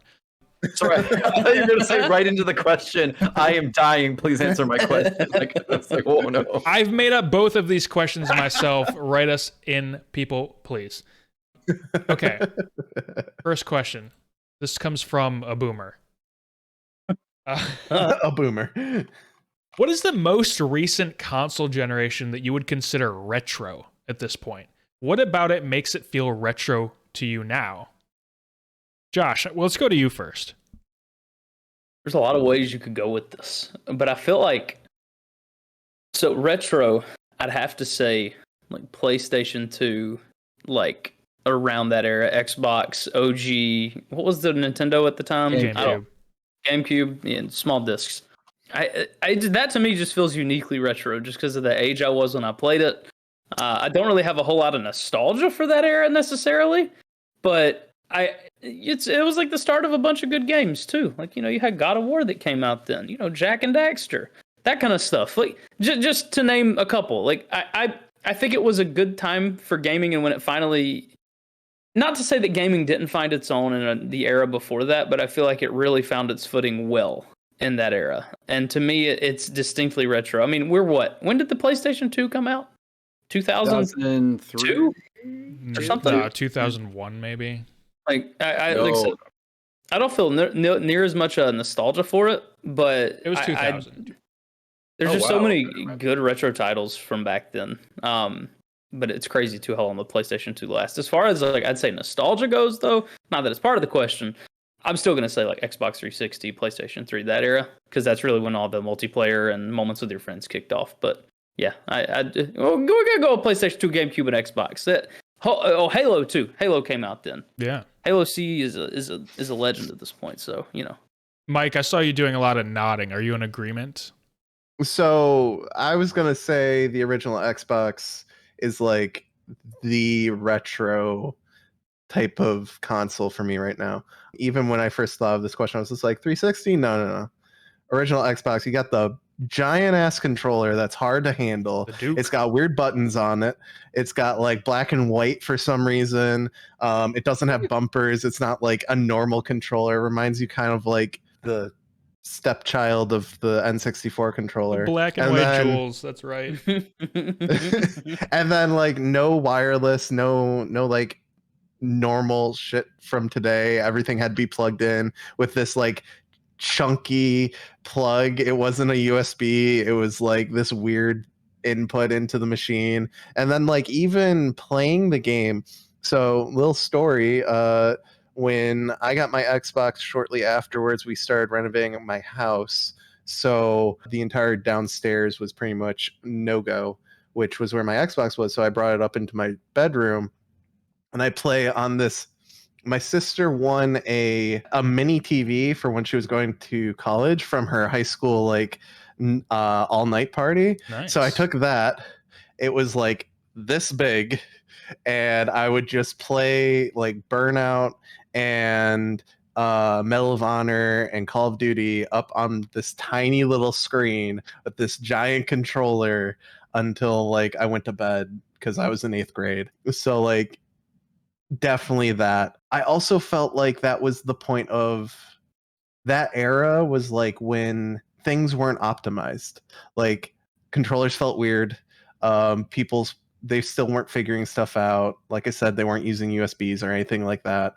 And even like gameplay wise, they were kind of just like all over the wall, just throwing stuff at different things, trying to figure it out. And to me, that's the current retro. If you handed a original Xbox controller to a kid who plays Fortnite now, they would look at you very confused. I agree. It is a weird controller looking back on it. And I'm just going to jump in now because this is my pick as well. The PS2, Xbox, GameCube generation. I'll say it's starting to feel retro to me now. It's just now starting to. My original gut feeling was the generation prior. But I think this one is really starting to feel like the retro generation now, largely because it was the last non-HD generation. So I think that's a huge part of it. I definitely can't say it was like the PS3, Xbox 360 generation. Like Josh, I have a ton of nostalgia for that one, but I still pull out the Xbox 360 every once in a while to play NCAA football. So it really does not feel retro to me at all. It still feels like fairly modern, to be honest, which is kind of weird. The menus are all slow and everything, but it doesn't quite feel retro. But you go back one generation prior, and yeah, that is really starting to show its age and really starting to feel like retro gaming. What about you, Paul? Yeah, so I'm similar, but I want to make some distinctions. So I noticed that we all kind of had different picks specifically too, especially Josh and Mike, but especially Mike really. And I think that's the interesting differentiator. I agree that is the retro point. But for me, what really feels retro to me is the GameCube, and specifically the GameCube. And I have a lot of reasons why, but I noticed Josh kind of first thought PS2. Mike initially was like had a lot of good reasons for Xbox. And I think GameCube, to me, those feel a little too close to what we have now. And that's kind of my thought. And so, I do agree with that. So my first thing is, GameCube was the last time that people were hyped for a Nintendo console, thinking this was going to be like knowing that they are the top pedigree competitor. I think GameCube N64 was hot shit. It was very competitive with PlayStation. You know, they had games that with on the fidelity level without even having discs of being like a PlayStation. Maybe not Dreamcast because that was kind of moving into that next generation. That was a tough sell. Obviously, we know what happened there. But I feel like GameCube still had a lot of that Sega, Nintendo, you know, old school console wars vibe. I feel like GameCube is coming off of that hot, and people, even though the GameCube is kind of remembered as an odd duck, I feel like at the time people were like, this is going to be the next new big gaming console. And no one since then has ever really felt that about Nintendo. Even the Wii, I think a lot of people thought that, you know, this isn't going to be the top, most powerful thing out there. And I think the GameCube still kind of had that cachet. And then further on, it is so weird. The discs are tiny. Why? Because they want it. This is like just before that, Nintendo's like, we're going to do what everyone else is doing, what we're doing too, because we're market leaders, make cartridges. And then, you know, everyone else kind of switched to discs, and Nintendo felt like, oh, we're behind. Okay, well, why don't we make the weirdest fucking little disc? It was like the beginning of Nintendo getting weird. Yeah. I felt like the controller, it's like, okay, at least it's like ergonomically makes slightly more sense than the N64 because you have 2 hands, not 3. Makes some sense. I get that. But it's still so weird. The shoulder buttons like go all the way in, they retract themselves into the controller. There's bumpers, but they are not used. There's one bumper and it's used in the weirdest way. It's a very strange controller, and I don't think we see anything in modern controllers really that takes anything from that GameCube controller. It was very different. And I don't think it was a sign of things to come. And I think that's a big trend here, is that a lot of things we saw on PS2 is, you know, we see Ethernet ports, we see normal sized discs, we see, we see like, more normal, not HD, but more normal, cabling. We're seeing, bundling a Blu-ray, or not a Blu-ray, but a DVD player. We're seeing more normal things that become the norm. And I think Xbox 2, the original Xbox, is, I agree, as weird as it was, way weirder than the PS2, which is baseline. PS2 you could look at and basically go, oh, it's a PS5, like a PS4. They look fucking the same, and they're basically the same thing, like in terms of format.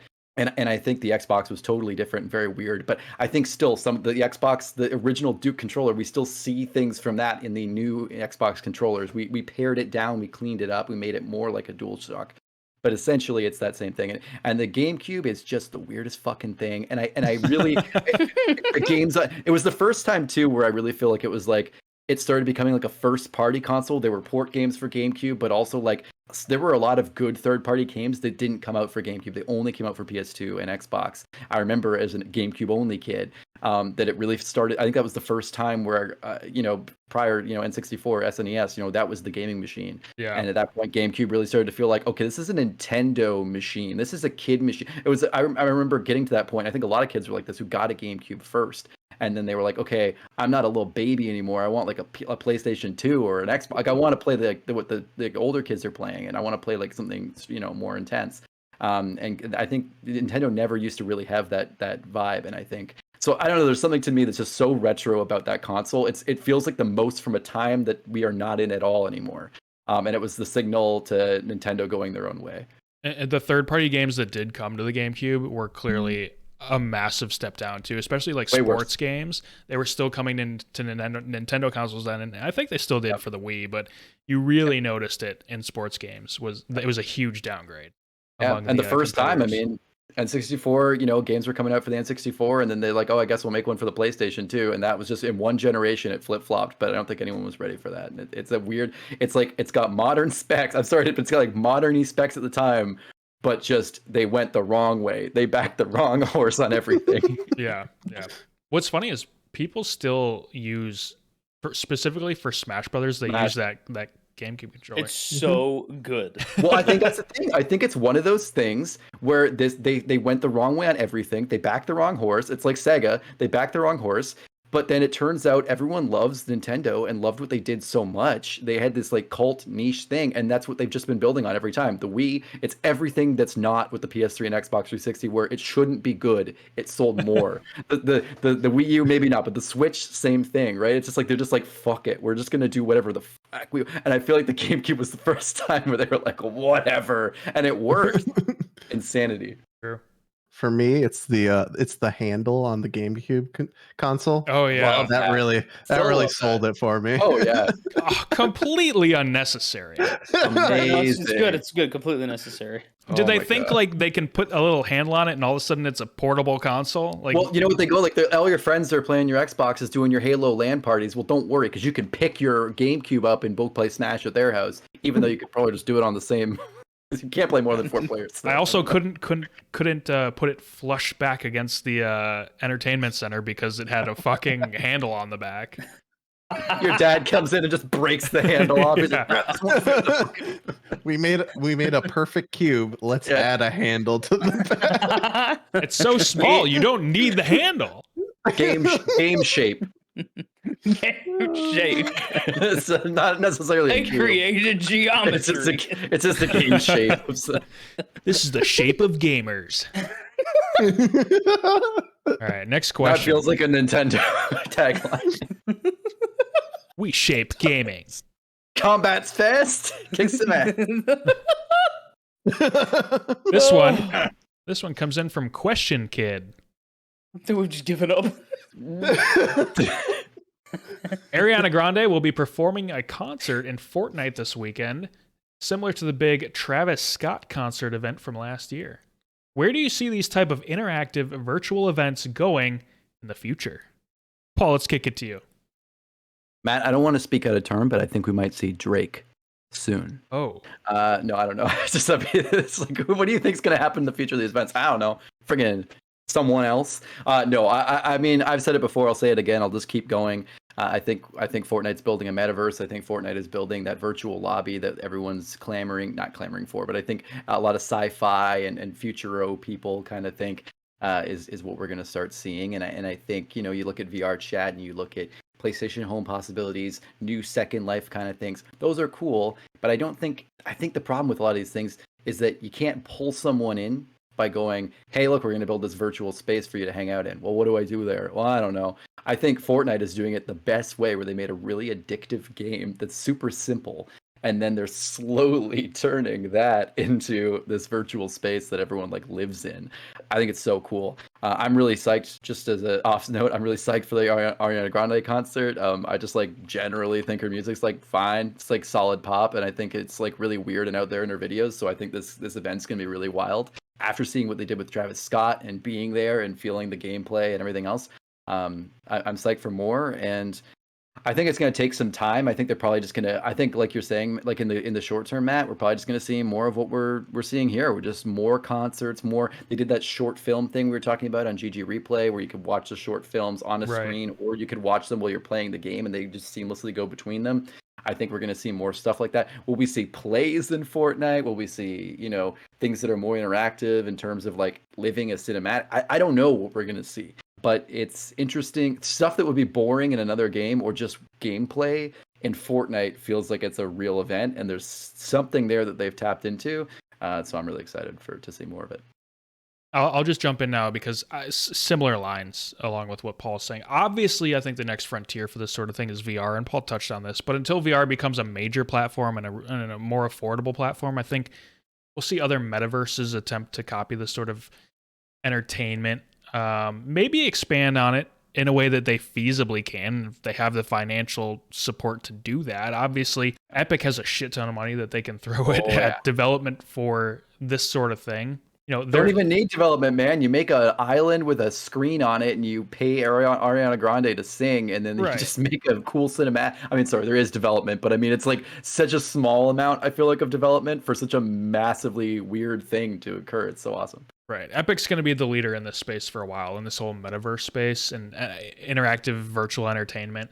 These sort of deals with big names are not cheap, and Epic has the money to do that. And specifically, if you want to pull outsiders in, you have to have the money to pull in people like Ariana Grande. And along those lines, my wife she's got a friend who is not a traditional gamer type. And on the last couple days on Instagram, they've been talking about this. Cool. And all right. Neat. So these sort of events they're going beyond the normal demographics that we would expect for something like Fortnite. As big as Fortnite already is. So Epic is clearly, like I said, the leader in this space. They have the money. They can bring in these people. Who's going to try to challenge them? That's what I'm curious about. Like, obviously, Facebook is trying to do their metaverse thing. What could they bring in? Can Twitch maybe sort of turn into its own sort of metaverse type thing? Have some sort of platform like that? I don't know. They do their virtual concerts already. They have chat, which is interactive. How can they make it more interactive? I don't know, but very curious to see where these sort of things go. Epic is clearly leading, and I think that they'll lead the charge into what we see next. I would be very curious to see if Epic ends up coming out with their own sort of virtual reality. Mike, what about you? Okay, so I was listening, but I had to look some stuff up. No worries. I've made it somewhat clear that I recently graduated from business school, and unfortunately, I can't really talk on this subject because I signed an NDA with a company that came in to do a project regarding something along these lines. So, no comment. Interesting. I will say, echo everything that you've said. Expect more of these. You heard it here first. No. Mike broke his NDA. He is announcing allegedly. Now announcing the first Game Groofs lawsuit. And the first Game Groofs exclusive. We are now being sued by the state of California. I was trying to see when the NDA is like up, and I couldn't find it. So it's okay. That's good, Mike. My lips are sealed. It's all good. It's good to know there's more going on in the space. We know that Epic is making their own virtual reality, and Fortnite's going to become a new virtual reality metaverse, and that's what your NDA is. We're all going to live in a sort of. That's roughly what was said. Yeah. Josh, what about you? It's actually Josh's company. So thank you. Yeah, I'm the owner of Epic. It's great to be here. They actually are very close to the city I live in.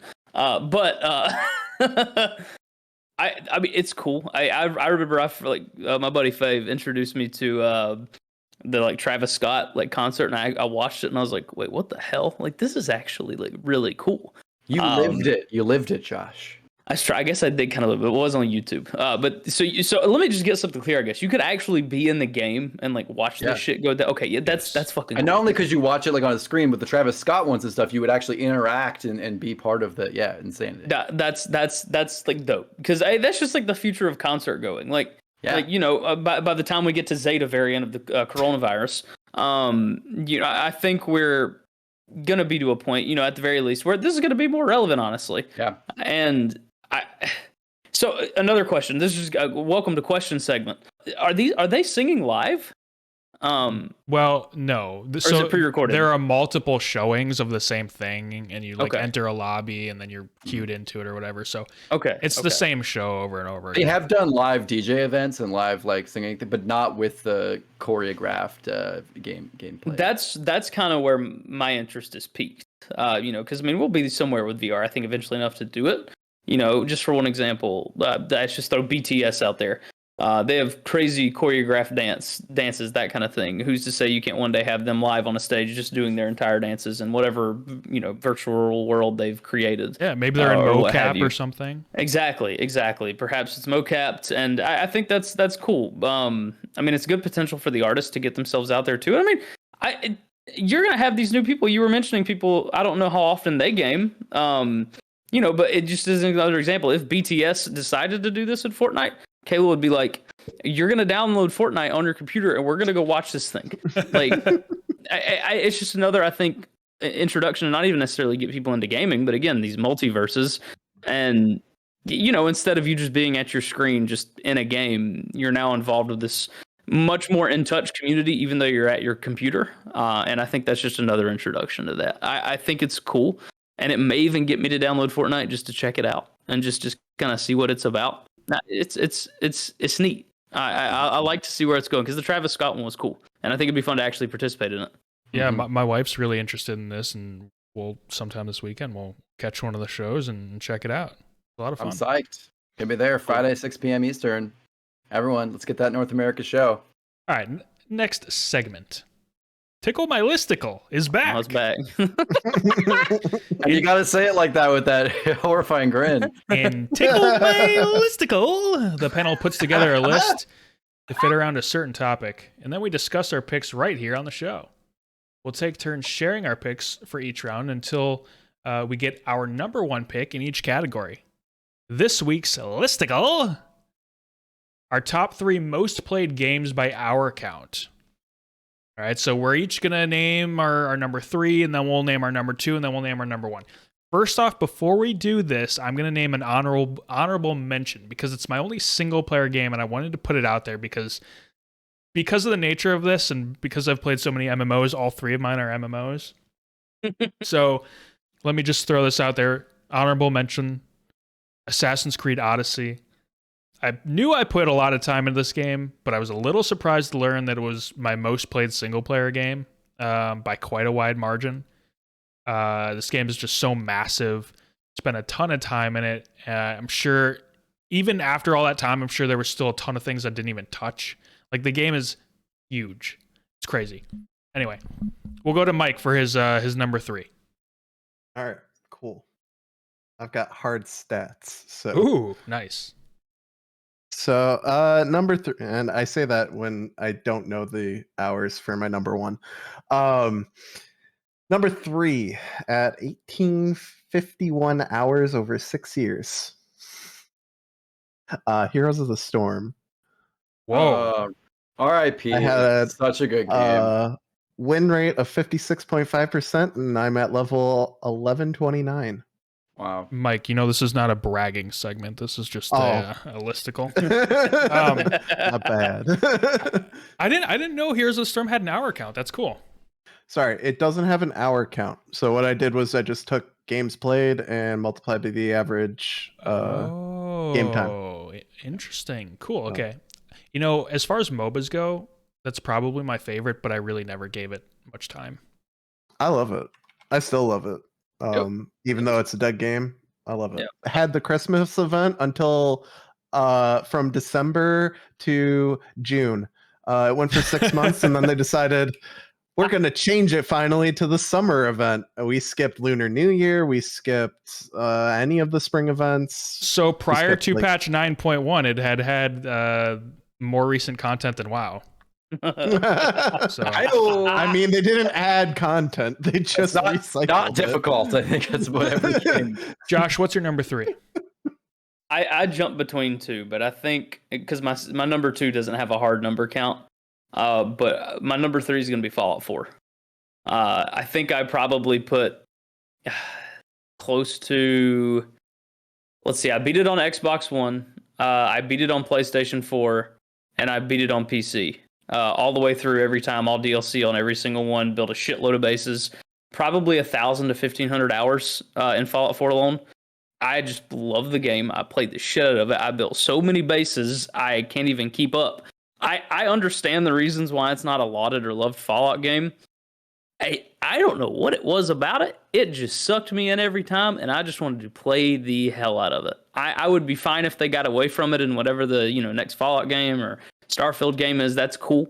But damn, if I didn't have fun with the game. Those DLCs, Nuka World, Far Harbor, Far Harbor was so good.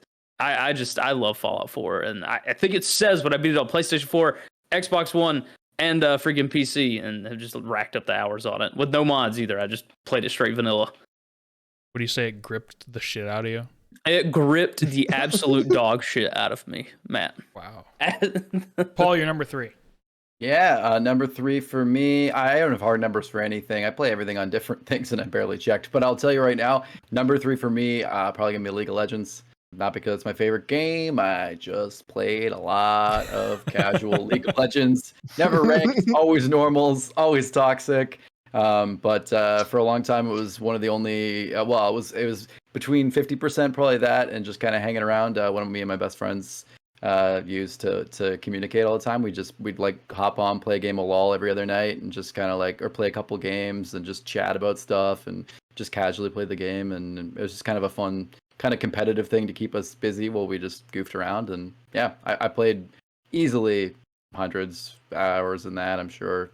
plenty of hours. But yeah, it was a fun time. Not crazy about Riot anymore. Not crazy about League. But it got me into MOBAs. So my number 3 is Paul's favorite game. It's Rift. Oh. How many? Do you have a hard number of hours in Rift? Because if it's over 100, you're sick. It is. It's definitely over 100. Yeah. Oh yeah, definitely. I'm not surprised. I put a lot of hours into Rift over the whole quarantine period. I just spent a lot of time grinding away, listening to podcasts or having a video on the second monitor on YouTube or something like that. And I don't know. I just liked it. I enjoyed it. It felt like when I try to pitch people on Rift, this is what I tell them. It's like Cataclysm era WoW, but you're not dealing with the Cataclysm expansion stuff, but you're dealing with the quality of life features that were coming about in MMOs at that time. That's what it plays like. And it looks kind of like a 3D Diablo 2, if that's helpful for anyone. It looks just as good as ESO, pretty much. So I won't have that slander. No, it's not. Mike, you're number 2. Slandering ESO. Yeah. Not hard to do, by the way. Yeah. Number 2, at 3,669 hours over 3,194 days, and that's with a 2-year break. Guild Wars 2. Huh? Sure. Holy shit! I'm not surprised though. Yeah. Goddamn, what's your number 1 gonna be? Oh, I already know. Oh, yep, Matt knows. Josh, you're number 2. No, I don't think anybody in the world could guess it other than a good bud fave. Rainbow Six Vegas 2. I played the hell out of this game. I would just do like literally anyone that's listening that has played this game, which I know the number may be small. Team Leader Villa. If you hear those words, you know, and it's gonna send you to a world of nostalgia that I can't even begin to describe. I don't know. I'll probably put 2,000, 2,500 hours on this. I don't know. I racked them up on this game. Would you say that your number 2 pick gripped the number 2 out of you? It gripped. I would have to say that. Yeah. Paul, you're number 2. Number 2 for me is probably World of Warcraft. Goes without saying. I've been playing it since November 23rd, 2004, launch day, and I spent most of my adolescence in it. I will not say I didn't get a max level character till Wrath of the Lich King, and yet I played every day. I used it as a social space. I loved talking to my guild. I loved exploring the world, and I just was too terrible to even bother getting to 60. I was level 41 for a very long time. But yeah, it was a great time. I loved it. It was wonderful. It's definitely not the experiences I have now in the recent future past, but just in general in the last even decade, not the same. But I've still racked up. I don't know, over 100 days, easy. A lot of time. What you're trying to tell us is you were actually playing on hard mode. You were raiding as a level 41 character. Oh yeah, absolutely. Oh yeah, I did all the BC content at level 41. It was pretty amazing. The build pulled me through. God, I wish that would have been hilarious. My number 2 is RuneScape. RuneScape was my first MMO. The amount of time that I was just glued to my PC playing that game over the course of a couple years was probably extremely unhealthy and just not recommended for a kid growing up, probably. You had more hours in RuneScape than Toontown Online? Really, Matt? Yeah, probably. Yeah. A lot of hours in Toontown. I know you had a lot of hours in Toontown. You were like number 1 forum poster on Toontown. Don't get it twisted. A lot of hours in Toontown, but no, RuneScape. It was goofy how many hours I put into that game. Roll RuneScape, baby. Yeah. I played RuneScape for a longer period of time too, so that had something to do with it. Just so much time trying to scam people in Varrock. Yeah, so Hunter 2 was the password, by the way. Mike, what's your number 1? Number 1. Okay. First, can I give an honorable mention? Yeah, absolutely. Oh my god, Neopets has to be up there. Oh no. Has to be up there. My wife's gonna like that one. Oh, I have no idea how much I've played Neopets, but I know it's too much. But number 1 gotta be, and it's not a video game, but it has taken up a large majority of my life. I have unknown hours over 11 years. Magic the Gathering. Yeah. Easily doubling Guild Wars 2 probably. Yeah. Nuts. Fucking nerd. the like 8 hours I would spend at a local game store just playing Magic in a tournament, or That's awesome, just dude. spending an entire day in college finding a Saturday, going and finding a classroom to hide out in and just play Magic with my friends. Yep. I love that. While watching League. So good. That's awesome. Josh, what's your number one? This is going to come as a real big shock to everyone in the chat right now. Well, a quick honorable mention to Battlefield 4. I played that game a lot. Love Battlefield. Really sad for 2042. Anyways, number one, World of Warcraft. A big shock. Started playing in Wrath of the Lich King. I've played up until Shadowlands. Have now unsubbed. We'll see how long that lasts. I think it's been a total of 220 to 240 days played across all my characters. I love WoW and hate that all that's going on. Hope WoW rights the ship. I've played the absolute ever-living shit out of WoW. Paul, you're number one. Number one for me, I got to be the king of casual games and jump in here and say it's not necessarily just one game. And I do want to say ahead of time, honorable mention, I agree, to MTG. Definitely didn't get that many hours in, I'm sure. But I will say, all throughout high school, into university, going with the same people, the friend I played League with all the time, every night, our old thing used to be just playing, Magic for like 5 hours every night and just like chatting and playing. And so, God, I just have so many hours in Magic and I miss it so much. Miss that cardboard crack. Arena just isn't the same. But yeah, moving on. Casual game master. It's bubble shooter or Peggle or balls. Any variation of these games. Fun games where you take a ball and you shoot it up at something. I have an unreal amount of time in these games. I'm a game guy for sure, but I'm far more of a TV movie binge guy a lot of the time, and I find a lot of gaming I do is like a second thing as I'm watching something, or vice versa almost. But definitely, I think some people it's like second monitor content. For me, it's like first monitor content, game second monitor content. So a lot of the time, especially nowadays. And so this stuff is just like I'll watch YouTube videos. I'll have Bubble Shooter on the side, and I'll just have YouTube going over here. I used to play WoW. I always had the Peggle add-on in WoW. It was goated, bro. And I would literally, because I liked the maps in the Peggle add-on more than I liked the official Peggle maps. And so I would go online like on a weekend from like Friday to Sunday. I'd be in WoW and like not just on a flight path, but just like I'd just go in and play Bubble Shooter and just like chat with my guild, or not Bubble Shooter, Peggle, and chat with my guild and just stand there for days. Like, so I just gotta say, it's any of these types of games. Like I loved it was like I could go to like somewhere and just play a casual game with my friends and we're all chatting in WoW, which is like the real world, and then I'm like even further back and I'm an actual person, but it was a lot of layers. That's definitely my number one. I can't imagine. I remember in university I got a certain point where I was having trouble like keeping track of like reading, like really sitting and properly reading books a lot of the time, especially as a literature student. That's not good. So I started like doing a lot of audiobooks, but I can't just listen to an audiobook. So I would just like listen to like 16-hour audiobooks playing Bubble Shooter or something, just to like keep my eyes occupied. Insanity. All right. Now, before you put this list together, did you realize that ball shooting games is like your theme? What do you mean? Because you said they were like ball shooting games, right? Yeah, ball shooting. Yeah. Did you realize before you put all three of these games together that that's just something that you like?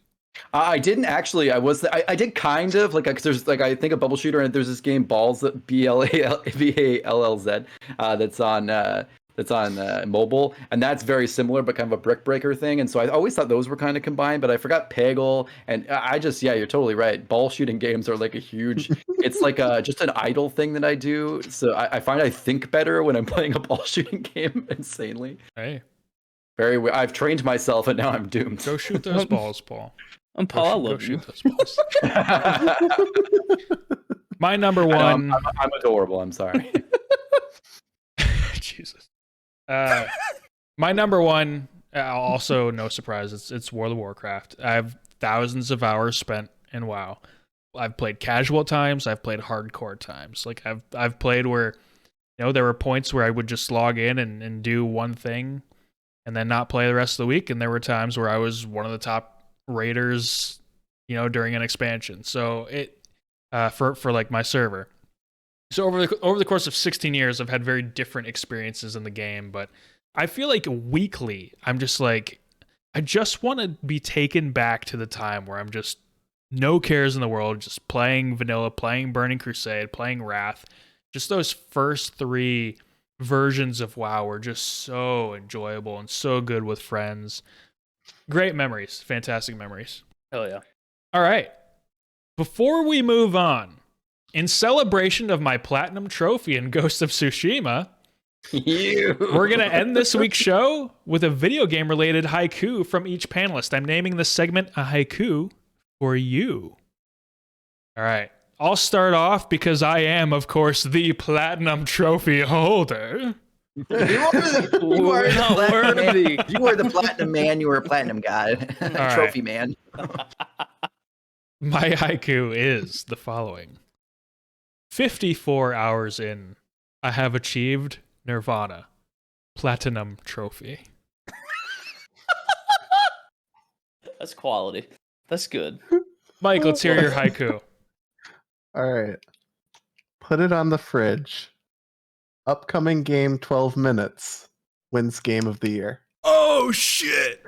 I love that. Oh my god. That's great. And you heard it here and you know what, guys? Mike just broke his NDA. That was actually the secret.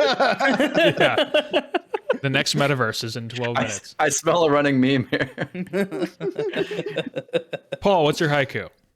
Yep. Oh, you can tell I wrote this about 20 minutes into the show. Oh, perfect. Classic. Brack changes nothing. Old Blizzard is a StarCraft ghost. Slash spit on its grave. Hey. Oh my God. I was thinking of a Blizzard one too, honestly.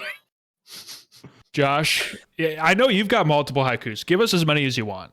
Okay, I'm going with 2. So, backstory. I play a lot of Call of Duty, and Kayla sits in the room with me as I get really pissy and yell a lot of obscenities, just kind of out loud to other people. Yeah, it's Call of Duty, is what it is. So, she wrote haikus based on... That's true, yeah. She wrote haikus based off the vile shit I said. So, we have 2.